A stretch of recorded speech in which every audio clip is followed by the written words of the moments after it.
that aren't aware, my name's Fiona and I'm speaking from CGA. We're a data and insight research consultancy specifically focused on the out-of-home, and we look at different areas, so food, hospitality operators, drinks and international. And what we do that's a bit different is we triangulate the data looking at demand, consumer and supply, so it enables us to get a holistic view of the out-of-home market. Welcome to today's session where we're going to talk about the plant-based evolution, and we're going to explore how consumption has changed across the board from a more meat-based diet to more plant-based evolution across different sectors of consumers. So we're going to look at the changing market, key trends, the meat-free consumer sentiment, and then a quick summary. So what is happening in the market? Well, given all the challenges that we know are evident at the moment, we know that there is some serious challenges in that market. And with the recent pandemic and the impact that that has had on the UK hospitality market, we know that the sites that are reopening the quickest are pubs prior to the most recent lockdown. Restaurants and bars have been a little slower to open. And this is really important to understand from a supplier and operator perspective, and indeed as a consumer, to see where is open in the market and where those areas of opportunity to engage with the market are. We know that 69.9% of the licensed market was open at the end of October, and that was more than a 10% drop versus the end of September, which is the equivalent of 12,000 less sites open. So the market at the moment is having some serious challenges with all the restrictions being put in place. And we know that consumers are returning to the market, albeit a little bit slowly. So by the 23rd of September, so prior to the current lockdown, we know that 68% of GB consumers had returned, and it was beginning to plateau at that 68% point, but it had been steadily increasing since the market had reopened. So consumers are still really keen to engage with the market, and that's great news for operators and suppliers in that space, despite the restrictions. So why am I giving you this context? Well, it's really important to understand what context that consumption is happening in. And one of those key focus areas is just about understanding confidence in the market. This slide looks at business leaders' response to a question about their confidence in the eating and drinking out market as a whole. And what you can see there on the right-hand side is that actually, from a confidence perspective, unsurprisingly, since the lockdown has happened, confidence has plummeted. The bit that's interesting though is here, and we often see this gap between the general market and own business. So there's more confidence in their own business than the general market, and that's just important to be aware of from a supplier and operator perspective. So what are the key trends with this plant-based evolution? Well, we know that business leaders are well aware of that shift into the market towards plant-based options and offers to the market. And we can see here in the top trends for 2020 that actually a number of them are plant-based. So we have vegan, flexitarianism, that clean eating element as well, and then also things like vegan junk food, vegetarian and superfoods, all which tend to have that plant-based association. What's really interesting is that consumers, regardless of whether or not they follow meat-free diets, a quarter of them tell us that it's important or very important that the meal they eat in the out-of-home does not contain as much meat as they're trying to reduce their meat consumption. And this tells us it's an opportunity beyond the consumers who actually select to have a meat-free or plant-based diet. So it's an opportunity beyond those consumers with a real scope there to engage consumers in the out-of-home with those plant-based products. And it's driven by broader trends in the market. So we know that those macro trends are playing a role in that tendency towards a more plant-based evolution. And sustainability here, you can see, is really important. And business leaders are well aware of that. If you look at the difference between 2019 and 2020, particularly around sustainability moving up 4 percentage points, and then sustainable food sourcing as well. And it just talks to that wider ethical consumption point. So people showing that real interest and focus in having a more sustainable way of engaging with the way that they consume food, and ultimately impacting that is how much meat they consume. So we know 69% of consumers in GB tell us that they're trying to lead an environmentally friendly lifestyle. And that's a huge percentage underpinning that mindset shift. So it's definitely something that's here to stay. And what do those consumers who are living a meat-free or a plant-based diet feel? Well, we know that it's linked as well, beyond the sustainability, there's an ethical element, but also a health element. And people are more focused now than ever, particularly given the current market context, on keeping healthy and fit and maintaining that strong immunity. And plant-based diets lend themselves towards that. So there's a real focus there, and you can see that's the second highest reason for people following that diet. Ethical reasons is important, as are environmental, and we've touched upon that already. What's really key though from a supplier and operator perspective is that whatever the offer is out of home, it needs to be innovative and also engaging. So when people who are plant-based are eating out of home, one of their key frustrations is that the dishes have to be designed for them rather than a meat dish without the meat. So 86% of vegan consumers, for example, believe it's important that a specially created vegan dish on the menu rather than something that's been adapted.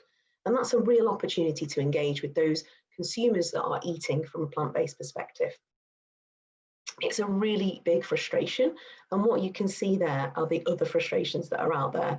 So lack of imagination, not enough food options, and lack of understanding. So really a great opportunity to innovate on menu, to develop new products, and also find those dishes that can really engage consumers in this space. And what's really interesting, again, similar to the earlier point, is that 20% of all consumers are likely to choose a vegan dish when eating out of home. So that potential for a customer base is not limited to just vegans or people eating a plant-based offer. And actually, it also tells us the key insight there is you should have a plant-based offer on menu because people will be looking for it. In fact, 20% are likely to choose it. So it's really important to have that. And before we kind of wrap up this session, what's interesting is just to bring it to life a little bit around meat-free innovation in the out-of-home. And these are just two examples of this kind of meat-free innovation, which is becoming increasingly mainstream, which is testament to the fact of the changing consumption and taste of those consumers. So on the left is Bundabust, which is an Indian street food concept. It is completely vegetarian and has many dishes on menu. It's seeing some great success and engagement, and actually the Manchester-based one, for example, is quite difficult to get a seat at, so you often have to queue and wait when it is open to in normal times. And then on the right hand side is the Spread Eagle pub, which is a London-based pub with a sole vegan offering. Even the drinks are vegan, and we're seeing much more of that in the market. The picture there is from their Club Mexicana offer, and it's had some really great write-ups. So there's some real engagement in all sorts of different cuisine types across all sorts of different vegan and plant-based offers in the market. We're seeing that innovation extend to drinks, as I mentioned before. This is the Brewdog offer in Dalston, and also we're seeing Neat Burger. So this is an example of a celebrity endorsed outlet, which is owned by Lewis Hamilton, and it's all about plant-based. Again, everything is plant-based, and we're seeing that real change in the market. It's now becoming the mainstream, so loads of opportunity for both operators and suppliers to capitalize on. What is the future of this plant-based revolution and evolution? Well, we know that there's loads of scope for different elements, and it's not just about vegan or vegetarian. There's elements around lab-grown meat. So these are the future trends where we're seeing meat that is motherless meat, it's called, and developed kind of from a scientific angle without the kind of footprint and damage to the land and the environment that perhaps traditional farming may have. There's things like edible flowers and different elements of the kind of agricultural world that you perhaps wouldn't consider eating. And we're seeing a lot more of kind of the same principles of nose to tail with vegetables. So things like the stalks of cauliflowers, etc., being used. And another example, and this is just a few of many, is that expansion of nut butters. So we're all familiar with peanut butter, but this is a real expansion beyond that into lots of different types of variations of nuts. And we're seeing the use of that being quite innovative as well in terms of savoury and sweet. So real expansion and also the functional benefits. And that's key to mention in terms of the plant-based revolution, with that focus on health and increased immunity. There's that functional element as well. So these are just a few actionable insights to wrap up the session, and just to help apply that to your own perspectives, both from an operator, supplier and wholesaler perspective. So ethics, health and sustainability are all considered key trends that can lead consumers towards plant-based foods. And operators and suppliers have to be aware of those trends. It's no longer something that is niche, it's becoming mainstream. A quarter of consumers see the importance of reducing their meat intake, with 2/3 trying to lead an environmentally friendly lifestyle. When consumers are consciously behaving in this way, the out of home needs to have the offers to meet those needs, and providing those sustainable plant-based meat-free options is the way forward. 40% of vegans are frustrated by the lack of variety in menu on the out of home, and operators and suppliers need to collaborate to develop menu innovation and ensure a wide range of innovative and exciting menu offerings are available for them to engage with. But also, it's not just those plant-based consumers, it's the consumers that will also engage beyond that are not just plant-based diet-led. And vegan innovation drives that further engagement to that point. So catering for that demand is actually a huge opportunity and will not only just attract those ethically consuming groups, but also the broader population who are interested in reducing their meat consumption. And lastly, operators and suppliers must identify plant-based products that have headroom for growth, so that there's a way to make sure consumers can engage with dishes that have that plant-based product, and understanding those products and how they cook, how they perform in the kitchen, and how operators can make them as tasty and engaging as possible is really important. Equally, that increase for demand needs to be considered in future planning. But one thing's for certain, plant-based is here to stay, and it's certainly set to grow. From perspective of sort of that sort of macro plant-based trend that we're seeing growing, we know that it's happening. How do you see that affecting other trends within the market? And I think sort of as a starter for 10, if I was to go to Claire to say, you know, the growth of plant-based is huge. I know Corn has, you know, been a leader in that field for many years. And it would be to say, how is that sort of picking up on some of the other trends that are happening in the food service industry at the moment?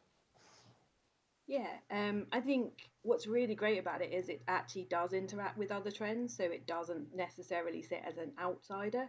When it comes to things like, you can see the main drivers behind it are also linked to key other trends around health. And that's definitely something we've seen, people's engagement in health and their own health through COVID, through the interaction with what you know, the food you eat and what that can do for your body. And also, obviously, at a wider level, sustainability. I think as time goes on, with the more awareness we get of what our actions, what the food we eat and how we consume that can have on the planet, it's obviously kind of works quite well at a macro level. I think if you then come down to food, what's great about this is that actually, you know, delicious food is a trend that continues, and that's something that plant-based really can embrace and show, and really can be quite flexible. So it's really about how you then take those different trends, whether it's a format trend, whether that is handheld, whether it's on the go, or it's kind of, you know, fine dining, and how then you use plant-based to bring that to life to a new customer, or even just excite current customers who use that kind of format now about trying something different. Superb. Ryan, as a key customer, how do you sort of grasp onto those sort of bits that Claire's sort of pulled out there?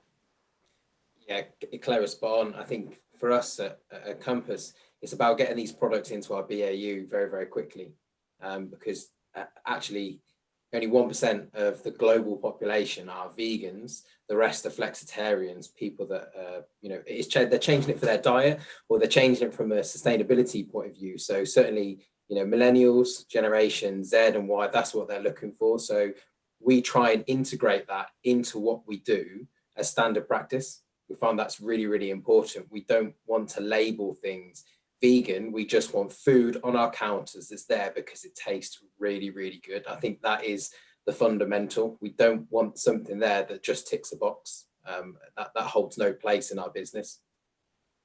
Absolutely.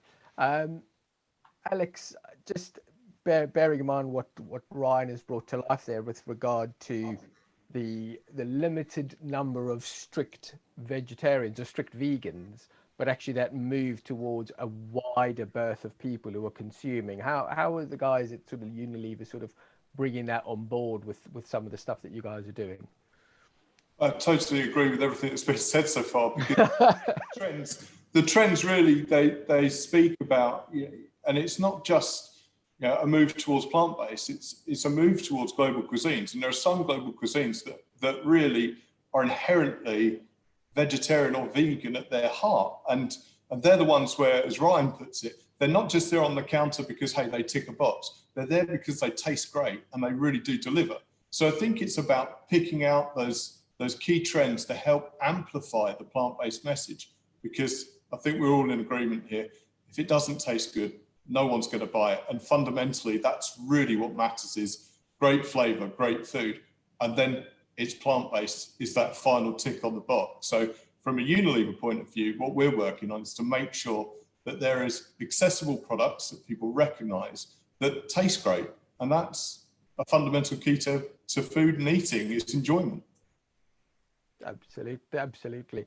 And Chris, I think what we're hearing a lot of is it sounds like there's a move away from the nut roast from 1982, and probably a bigger move in towards sort of more sustainable eating, but also flavour based. And I think my question would be, in terms of at Nestle, what is that sort of, how does that feel within the business as a move? Obviously, you guys have dedicated a lot of time and effort to this as well. And how do you see that sort of playing out within this particular sales, in that that's where your main focus is at the moment? Yeah, I mean, within Nestle, I think it's a hugely exciting opportunity and time to be in the industry, and I think, shall I say that the larger businesses have a massive role to play in contributing to developing that plant-based range and opportunity. So, apart from the fact that obviously confectionery and beverage, etc., that we have within the portfolio, for me, focusing in on plant-based and driving that is a massive opportunity and really, really exciting for the business. And it goes throughout the business, from a European and a worldwide point of view. The whole business is behind developing the plant-based initiative in terms of sustainability, but also I think this year has shown that mental health and physical well-being is up there with sustainability. So it's not just the planet, it's a people and the planet now. It's a huge initiative, and I'm glad that we're on board, and I think it's a really exciting time to be part of the market in there, on the trend. Absolutely. And Mark, just as a sort of note from our perspective, or from a supplier perspective, direct to customer, how are you finding that sort of that moving towards, when you're speaking to customers, when you're speaking to people like Ryan, etc.? How are you finding that conversation with that customer to end consumer piece, in terms of a uptake of that plant-based movement? Well, I think firstly, the insight that we're all got access to is certainly telling us that consumers have already adopted this particular trend when they're eating at home, and certainly during lockdown, that's become more prevalent. So, the eating out of home market will adopt that and needs to adopt it. So, I can see this growing and evolving and being as big, if not bigger, than veganism has been in recent years. I think that said, this trend does appear to appeal to a wider group of people. So I think operators will need to potentially focus even more on plant-based dining and food offers, and think about how they adopt this and how they train their chefs and how they develop their food offers ultimately. So, you know, some really great points made by the panel there, but you know, the insight doesn't lie. We know it's happening, and customers are already asking us about, you know, what kind of credible solutions we have that we can offer them to support them during this kind of evolution. So yeah, Mark, thanks very much for that. I think the next question I've got is potentially slightly off script, but really I think it focuses very much onto Chris and Alex in terms of guys who've got ownership of a much broader range of products that aren't only focused on plant-based. And I would say my question is, from the businesses you guys work with, is there a wider engagement in turning sort of a lot of stock in trade items into vegan or plant-based items? And I know we mentioned at the top of the session, obviously the Hellmann's vegan mayonnaise, which I know has been incredibly successful, both in retail but also in terms of requests from our customers. But it's looking into that market space, and is there a lot more coming down the line from both of you guys, from both businesses, in terms of turning that day-to-day item that potentially wasn't previously viewed as potentially plant-based or had ingredients in that weren't plant-based? Is there work happening in the background to sort of bring more of those products to life? And I'll start with Chris. Yeah, thanks, Peter. No, you're spot on. One of the examples I'll use was our Yes bars, which are health and nut bars that we launched about 2 years ago. Mm-hmm. And we're now launching Yes protein bars, which instead of using soy is using pea protein. Okay. So in answer to your question, yes, that sort of the plant-based, sustainable, healthy eating trend and movement is definitely seeing that. We're definitely seeing that filter into, you know, traditional confectionery.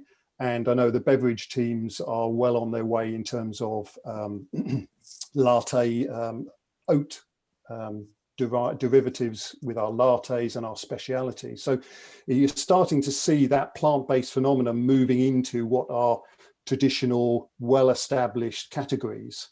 And I think that will start to accelerate as we see the whole movement start to step up and accelerate over the next 12 to 18 months, for sure. Superb. Alex, from you guys, obviously Hellmann's vegan mayonnaise is huge. Is it going to be a Coke Zero? Is it going to overtake sales of Coke Original? Well, I'm not going to answer that one. That's not down. I'm thankfully, my job is to work with our customers and work with their chefs, so I don't have to worry about overtaking sales. I think it'll do its own job. From a product development point of view and how we view sustainability within Unilever, it's obviously at the core of everything we do.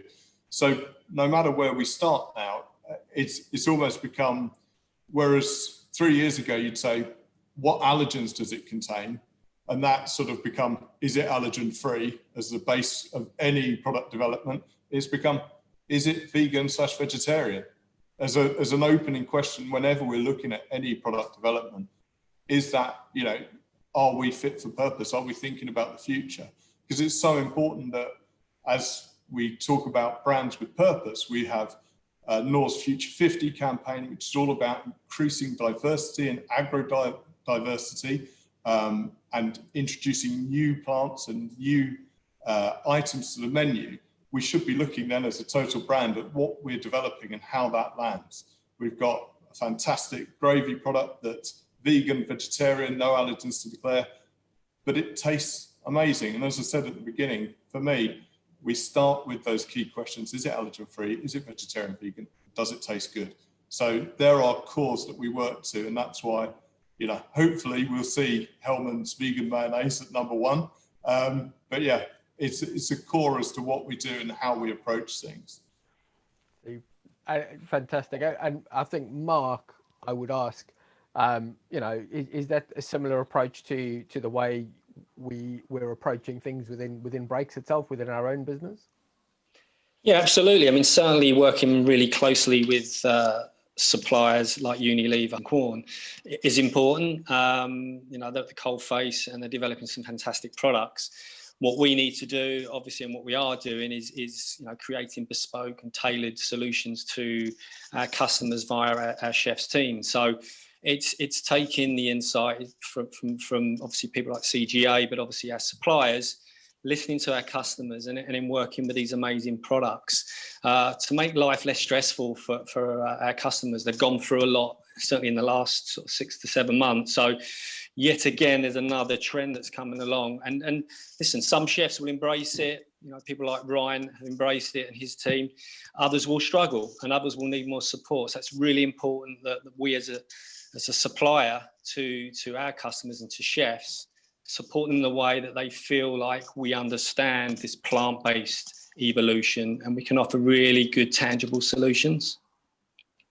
Superb. Claire, just a quick one to you, which is, I think of the panelists, you and your business are uniquely placed in that you've been on this journey for a very long time. I would absolutely look at you as trailblazing in terms of some of the stuff that came to market, because you've been around for many years, flying the flag. With this, I would look at it as support from the larger, the Nestle's and the Unilevers with bringing out supportive products. Are you finding that's really helping sort of move forward the cause of selling some of those core items, things like nuggets, burgers, etc., that you guys have been doing? Has that boosted that in terms of consumption by the consumer? I think yes, because it allows a lot more versatility and allows you to build solution-based products rather than just a product. I think, obviously we have been around a long time, and at first, it was just certain products around, etc., that people naturally switched into. Mince was always kind of the key one that anyone on a plant-based journey, it's kind of the easy switch to make. But actually, some of the newer kind of street food, the burger market, etc., it needs all of those other products, whether it is, the mayos and the sauces to enhance the flavour. And I think as people go into the market, they convert more and more occasions of their diet into it. So they're looking for flavour, not just at an evening meal, but breakfast, for lunch, etc. So the more products, the more variety we all have in the market, the easier, it makes people to make that switch. And ultimately, we as a business very much believe, as everyone's talked about here around the sustainability, the move of our planet to keep it healthy for the next generation. And there are some dietary switches that people need to make to conserve that. So having more and more people come on that journey and offer different products is obviously a great thing. And then, really enables consumers to have it at any point in their life. So it's not just I can only have a sandwich, or I can only have, my dinner to be meat free. I can actually have it at whatever point in the day I want to. Super. And Ryan, just following from that, are you, from an operational point of view, and obviously dealing directly with the consumer, are you finding it, A, there's more demand, but B, that question of quality is much higher than it used to be? I think, a few years ago we would have got away with a soy mince cottage pie and some vegetables on the side. Are you finding that's definitely shifted? Absolutely. Clients are talking about it a lot more. They want to see more plant-based options on the menu. It's becoming a talking point in presentations to clients when we're looking at tendering for new business. Plant-based is on that agenda. It never used to be. Go back 5 years and it was forgotten about. You look at the menus, it was the last thing on the menu. It really wasn't high on anyone's agenda. Now it is. Certainly if you look at our business more in the south, London-centric, often plant-based is more popular than the meat dishes. We're seeing lots of different trends in our business, and the products out there are just getting better and better. And I think the early days of plant-based and vegetarian and vegan stuff, the stuff didn't taste amazing. That journey has absolutely evolved, and we're getting some really good products on the marketplace. I think part of my job is I get to taste all the different ones that are out there.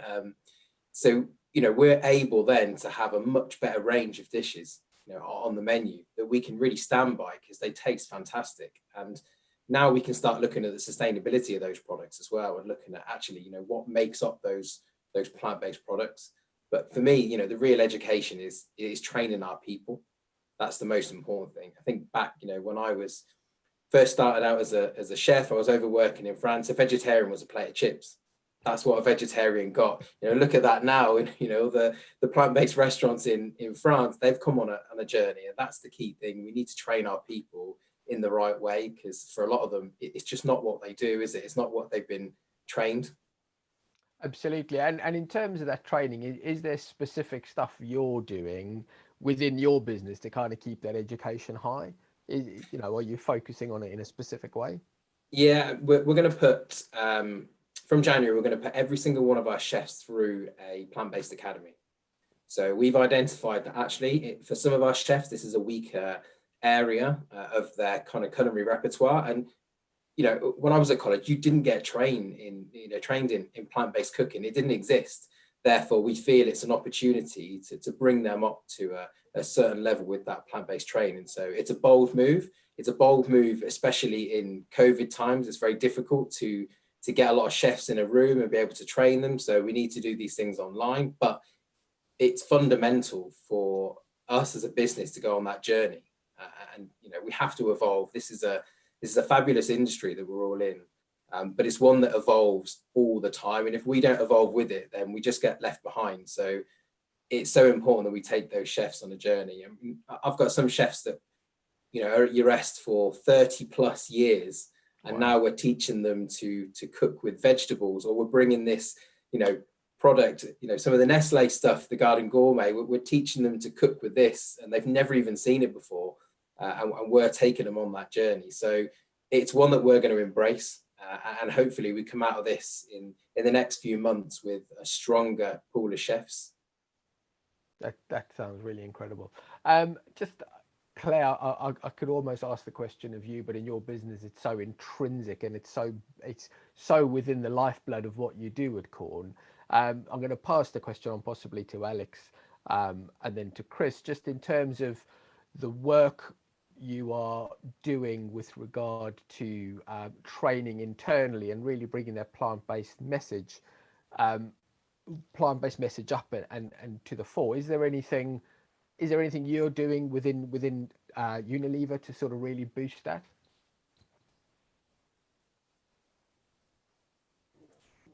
Well, we're working with our key customers. We've got a very big project with a large contract caterer going on right now, where we're looking at their blue collar sites, which is actually something that Ryan mentioned previously, was about how do we introduce this to other people and to bring people on that journey. So we're working on that to help with also the marketing communication of how do we speak to people, how do we get people on this journey of plant-based eating when it's not been commonplace.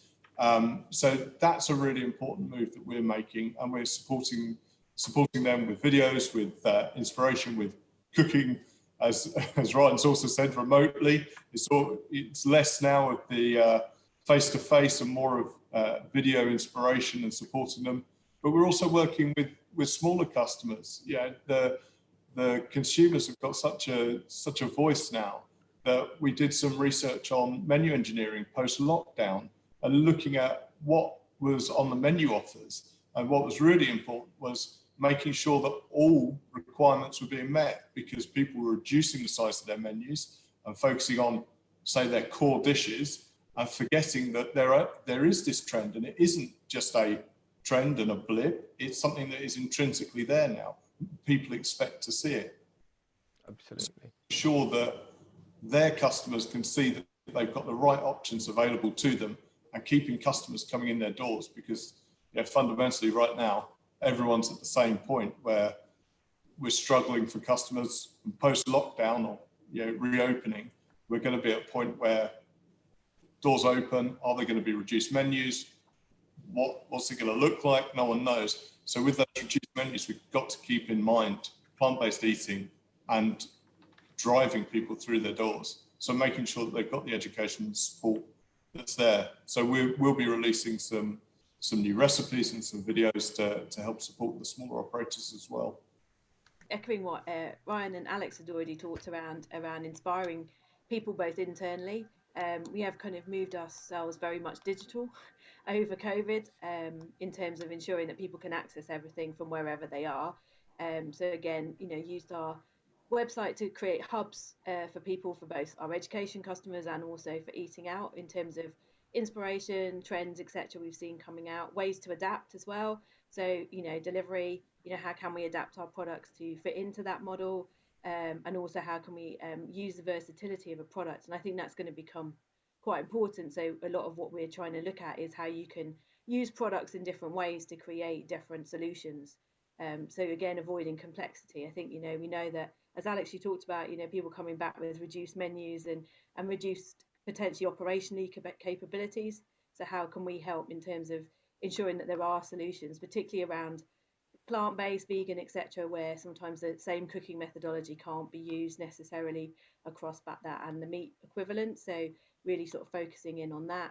And then obviously just strengthening our education program with chefs as well. So we do quite a lot of work with Westminster Kingsway, for example, in terms of what Ryan was talking around upskilling chefs as well. So ensuring that as they enter into the world of catering and cooking and chefery, that actually they've got those plant-based skills alongside the other skills that they're learning as well. That's fantastic.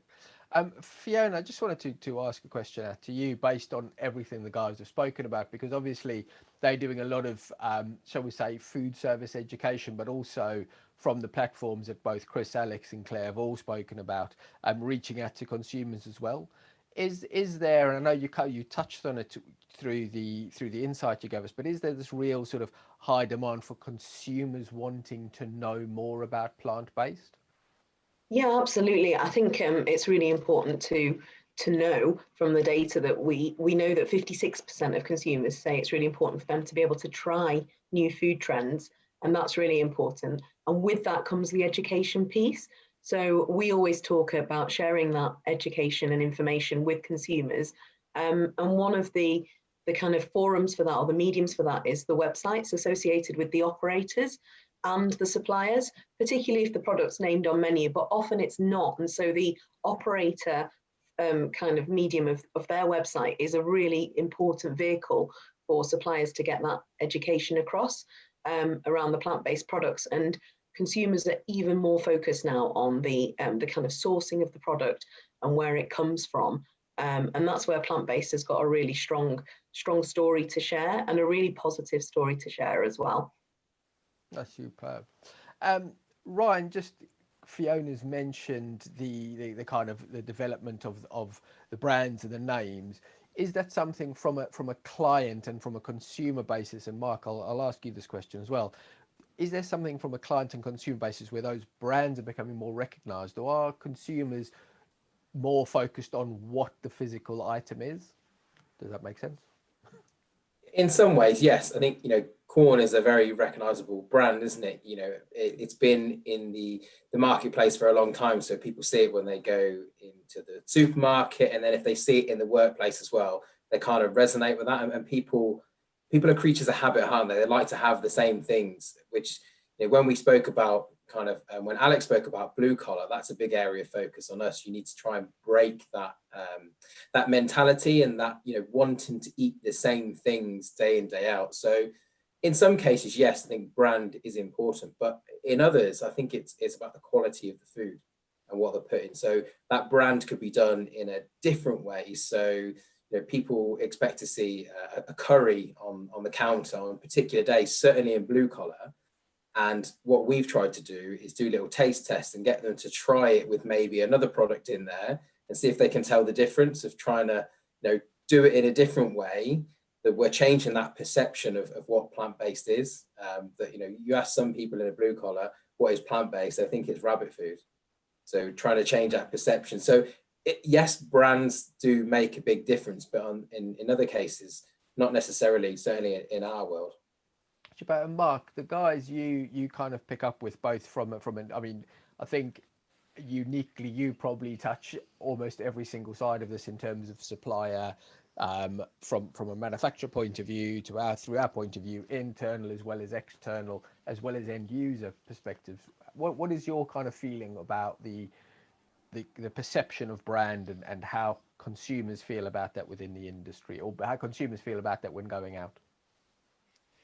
Yeah, I think the brands play a big part in food and how we operate with those brands and those products. I think there's a comfort and a trust there with the end consumer. So yeah, they play a big part, but like Ryan says, they play a part, and I think there's obviously a bigger opportunity here with ingredients, whether you're looking for a scratch cook solution, you know, component cooking or fully finished product. So brands play a big part. Like I say, there's that trust element there. So, you know, we work with the brands. They're very innovative, as we've heard on the call today. So it's important that we continue to work with those guys and, you know, explain to our customers and the end consumer how we bring this all together with, you know, really credible food solutions for customers.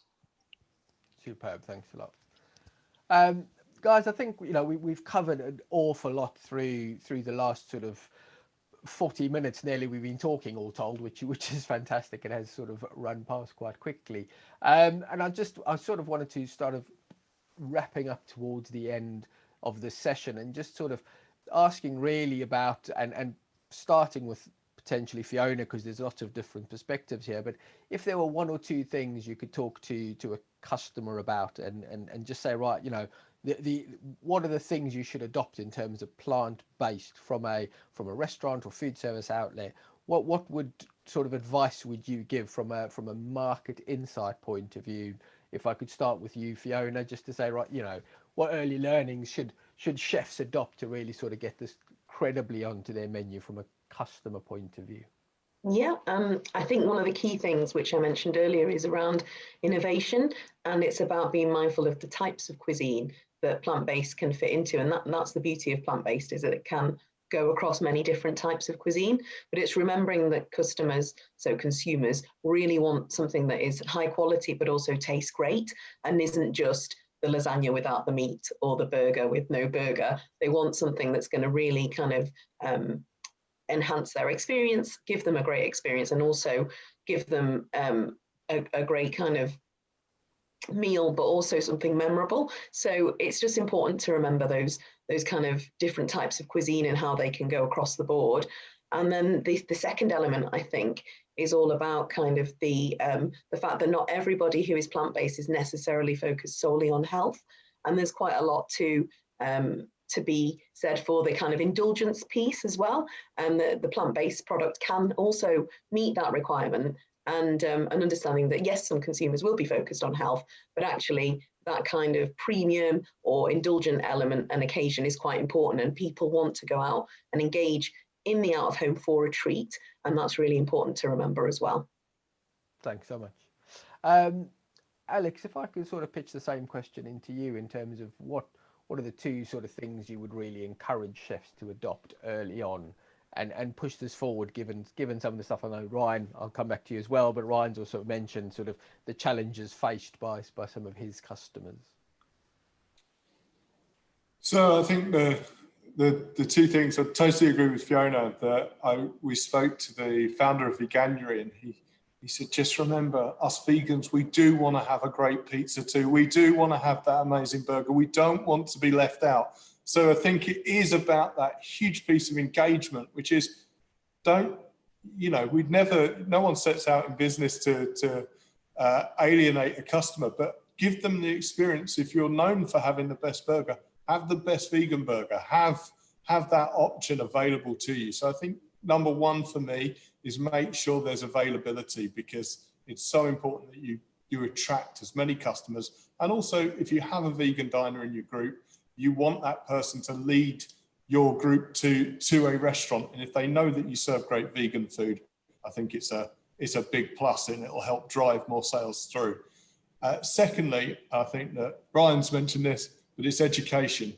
Plant-based is great, but it does require a slightly different mentality. So it's looking at how do you pair flavors together? How can you charge the same amount for a plant-based food that you do for a regular piece of meat on the plate? So I think that some of the innovation, vegetarian butcher products, we've got that quality. It speaks to the same value as meat, but equally it's about how you amplify those sides and make sure you're bringing more to the party. So I think there's a huge part around education and supporting chefs in delivering fantastic flavors. That's brilliant. Chris, and from your perspective?